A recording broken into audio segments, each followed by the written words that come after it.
আসসালামু আলাইকুম প্রিয় দর্শক,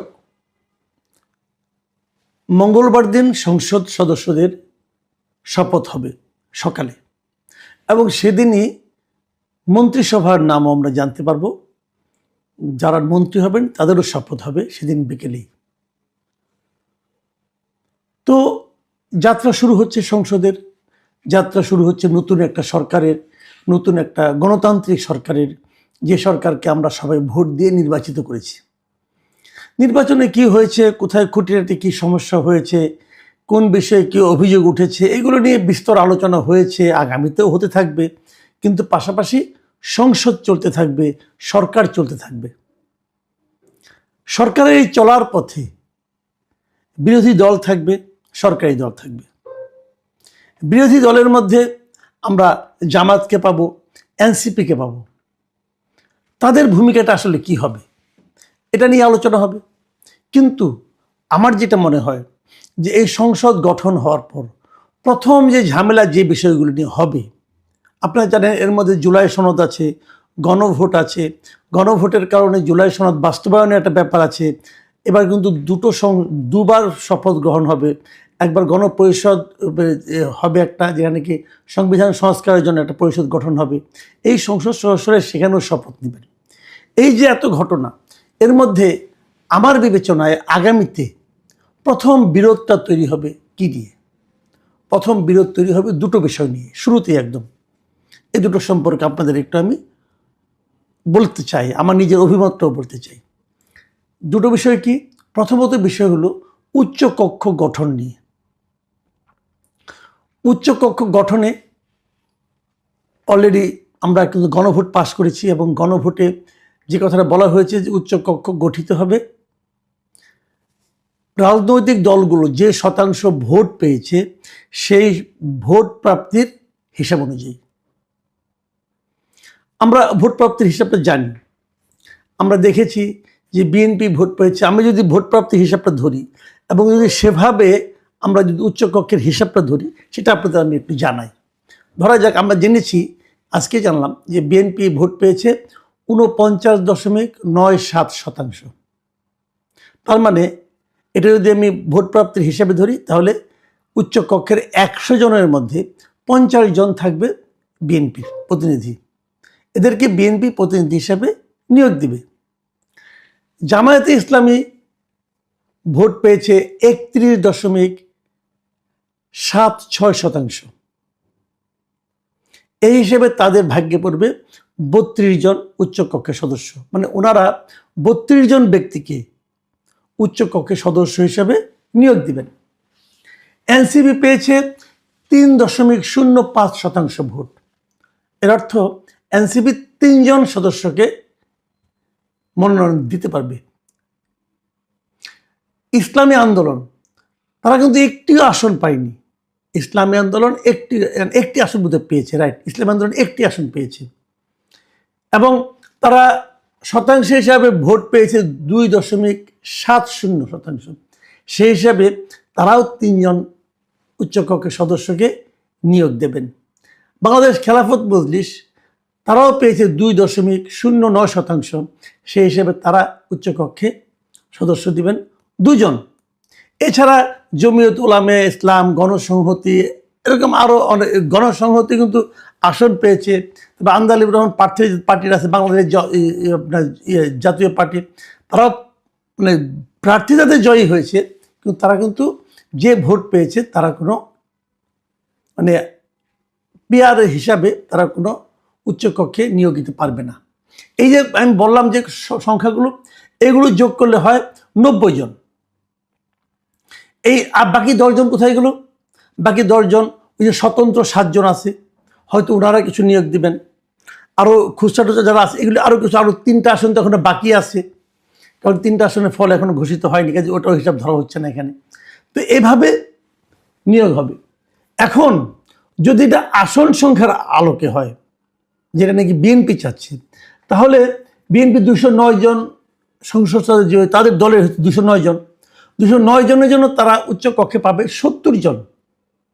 দেখুন, মানে পিআর পদ্ধতিতে গেলে পাবে 50 জন, আর নিম্ন কক্ষের আনুপাতিক হারে করলে পাবে 70 জন। আর জামায়াতে ইসলামী নিম্ন কক্ষে যে আসন প্রাপ্তি তার আনুপাতিক হারে করলে তারা আসন সংখ্যা পাবে উচ্চ কক্ষে 23 জন। এখানে 23 জন, আর পেয়ার পদ্ধতিতে করলে হবে 32 জন। আবার এনসিপি কিন্তু উল্টা হয়ে যাবে, কারণ এনসিপি উল্টা হবে না, এনসিপির একই দুরবস্থা হবে। এনসিপি পাবে যদি তাদের আসন সংখ্যার অনুপাতে হয় তাহলে পাবে 2 জন, আর পেয়ার পদ্ধতি পাবে 3 জন। তাহলে হিসেব দাঁড়ালো কি? এটাই দাঁড়ালো যে পেয়ার পদ্ধতিতে উচ্চকক্ষে নিয়োগের জন্য এনসিপি এবং জামাত বেশ জোরালো আন্দোলন করতে চাইবে, এমনকি খেলাফত আন্দোলনও করতে চাইবে। খেলাফত আন্দোলন তো আসন সংখ্যার অনুপাতে হলে তারা একটাও পাবে না, কিন্তু ভোটার অনুপাতে তারা 3টা পাবে।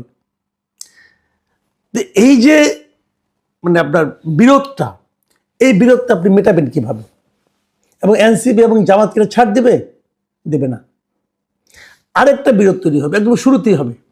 সেটা হলো যে সংসদীয় কমিটিগুলির সভাপতি কি হবে। সংসদীয় কমিটিগুলির সভাপতির জন্য এই যে পদটা, এই পদটার জন্য আগে এই জুলাই সনদে বলা হয়েছিল যে প্রত্যেকটা সংসদীয় যে কমিটি হবে সেই কমিটির সভাপতি হবে একজন বিরোধী দলীয় সদস্য। আর বিএনপি যখন তার ইশতেহার ঘোষণা করেছে সেখানে বিএনপি প্রস্তাব করেছে এই সংসদীয় দলগুলোর সভাপতি হবে জাতীয় সংসদে প্রাপ্ত আসনের আনুপাতিক হারে। তাই যদি হয় সেক্ষেত্রে কিন্তু অনেক কমে যাবে জামায়াত এবং এনসিপির প্রতিনিধি যারা নাকি সংসদীয় কমিটির সভাপতি হতে পারবে। এই দুটো বিরোধ কিন্তু আগামীতে আমি মানে দিব্য চোখে দেখতে পাচ্ছি যে সংসদের যাত্রা শুরুর সঙ্গে সঙ্গে এই দুটো বিষয় নিয়ে একটা বড় বিরোধ হবে। কারণ সংসদের শুরুর দিকেই কিন্তু এই সংসদীয় কমিটিগুলোর সভাপতিকে নির্বাচন করতে হয়। কিন্তু এই দুটো সমাধান কিভাবে হবে আমি জানি না। জামাত যদি এটা নিয়ে আলোচনায় আসে তাহলে একটা বিষয়, অথবা জামাত যদি এটা নিয়ে আন্দোলনে যায় তাহলে আরেকটা পরিস্থিতি। আবার দেখুন, সংসদ যাত্রা সরকার যাত্রা শুরু করার পর থেকে কিন্তু এরই মধ্যে আমি যতটুকু শুনেছি এই সরকারি কর্মকর্তা কর্মচারী যারা আছেন 15 লক্ষর মতো লোক, 15-16 লক্ষ, এরা কিন্তু তাদের নতুন পে স্কেল, যে পে স্কেল ঘোষণা করেছিল অন্তর্বর্তীকালীন সরকার, তাদের ঘোষিত পে স্কেল বাস্তবায়নের জন্য আন্দোলন শুরু করে দেবে। সেই আন্দোলনটাই বা এই সরকার, নতুন সরকার কীভাবে হ্যান্ডেল করবে এবং সেটা বাস্তবায়নযোগ্য কিনা সেটা নিয়ে তারা কীভাবে আলোচনা করবে, এটা কিন্তু আরেকটা তাদের বিকট একটা সমস্যার মুখে কিন্তু পড়তে হবে। এইসব সংকটগুলো সমাধানের জন্য বিএনপি কি এর আগেই উদ্যোগ নেবে? আমি এর আগেই বললাম কেন? আগে বললাম এই কারণে, আমরা দেখেছি যে গণতান্ত্রিক শাসনের, গণতান্ত্রিক ব্যবস্থার একটা চমৎকার চেহারা আজকে আমরা লক্ষ্য করেছি। সেটা হলো যে বিজয়ী দল মানে তারেক রহমান সাহেব, দলের নেতা তারেক রহমান সাহেব, উনি কিন্তু ডক্টর শফিকুর রহমানের বাসায় গিয়েছেন সৌজন্য সাক্ষাতের জন্য।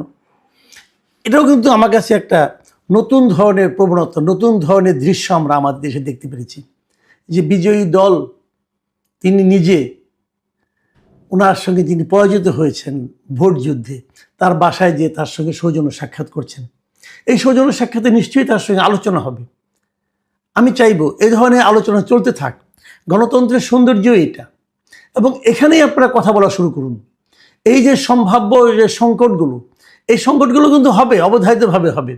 এই জুলাই সনদ বাস্তবায়ন করতে যেও হবে, গণভোটে যেটাই থাক না কেন। আপনি দেখবেন, আমি দেখেছি যে বিএনপি তাদের ইশতেহারে বলেছে তারা কিন্তু 31 দফার আলোকে অনেক কিছু করবে। তাদের যে ঘোষিত 31 দফা আছে, যেটা তারা এই সংস্কার কর্মসূচি শুরু হওয়ারও 2.5 বছর আগে তারা শুরু করেছিল, তারা 31 দফার আলোকে অনেক কিছুই করবে, কিন্তু ধীরে ধীরে করবে, কিন্তু অনেক কিছুই করবে।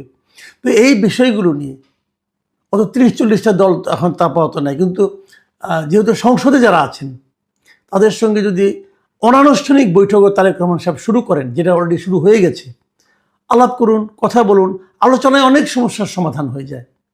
আমার কথা হলো যে নতুন একটা সংসদ যাত্রা শুরু করবি, শুরুতেই যদি বিরোধ তৈরি হয়, শুরুতেই যদি বিরোধী দল আন্দোলনে নেমে যায়, সেই জিনিসটা কিন্তু আমার মনে হয় আমাদের জাতির জন্য, দেশের জন্য, সরকারের জন্য একটা বাড়তি চাপ তৈরি হবে। কারণ আমি কিন্তু এনসিপির নমুনা ভালো দেখছি না। এনসিপির ওই যে একজন নেতা আছে আসিফ মোহাম্মদ সজীব, সে তো খালি কিছুক্ষণ পর পর আন্দোলনের ঘোষণা দেয়, উনি যে আসলে কী চান এটাও জানি না। এগুলি দিয়ে কি, আমি তো মনে করি ওনার বিরুদ্ধে খুব শীঘ্রই নতুন সরকার আসার পর শুরুতে ওনার বিরুদ্ধে উদ্যোগে মামলা হওয়া উচিত। এখন কি এগুলির থেকে বাঁচার জন্য করেন কিনা আমি জানি না। তো যা হোক, সেটা আমরা পরে দেখবো কি হয়। তো উনি কিন্তু আন্দোলনের ঘোষণা অলরেডি, হুমকি অলরেডি দেওয়া শুরু করেছেন। তো এরকম না, আন্দোলন না, আগে আলোচনা করুন। ওনাকেও বলবো, ভাই আগে আলোচনা করুন, আপনার বয়স কম, ঠিক আছে, রক্ত গরম, সমস্যা নাই, কিন্তু আগে আলোচনাটা করুন। আলোচনা করে তারপর রাস্তায় নামুন। সব সমস্যার সমাধান রাস্তায় হয় না। দেশে যখন একটা স্বৈরাচারী সরকার থাকে তখন রাস্তায় নামলে যেরকম জনসমর্থন পাওয়া যায়, যখন একটা গণতান্ত্রিক সরকার থাকে তখন অতটা পাওয়া যায় না। এটা মাথায় রাখতে হবে। এটা মাথায় না রাখলে আপনিই লস করবেন। প্রিয় দর্শক, আমরা চাই সমস্যার সমাধানগুলো গণতান্ত্রিক প্রক্রিয়ায় আলোচনার মাধ্যমে হোক। এমনকি সংসদের অধিবেশনে 10 মিনিটও যদি আলাপ না করে আগে যদি সমাধান করা যায় সেটাই ভালো, সেটাই করেন। আমরা আশা করব যে রাজনৈতিক দলগুলো এই বিষয়গুলো মাথায় রেখেই তাদের পরবর্তী কর্মসূচি গ্রহণ করবেন। প্রিয় দর্শক, এখন এ পর্যন্তই। আল্লাহ হাফেজ।